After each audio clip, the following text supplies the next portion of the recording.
The theory of Napoleon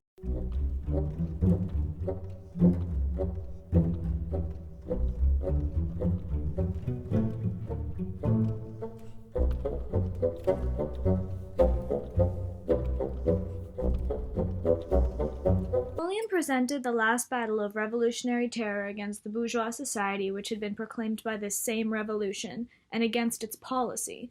Napoleon, of course, already discerned the essence of the modern state.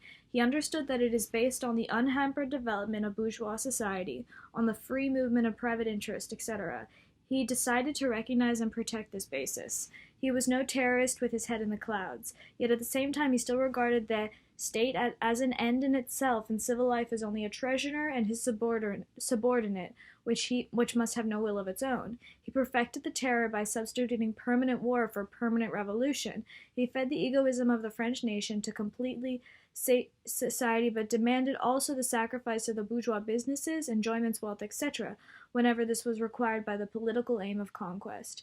If he despotically suppressed the liberalism of bourgeois society, the political idealism of its daily practice, he showed no more consideration for its essential material interests, trade and industry, whenever they conflicted with political interests.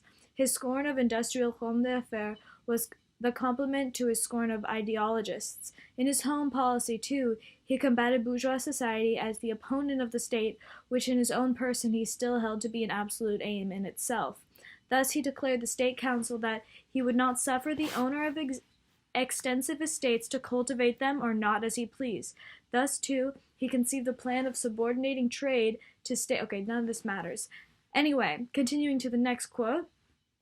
While the democratic petty bourgeois want to bring the revolution to an end as quickly as possible, achieving at most the aims already mentioned, it is our interest and our task to make the revolution permanent until all the more or less property classes have been driven from their ruling positions, until the proletariat has conquered the state power, until the association of the proletariats has progressed sufficiently far, not only in one country but in all the leading countries of the world.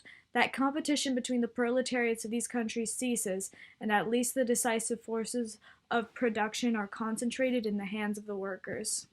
But when is power ever concentrated in the hands of the workers?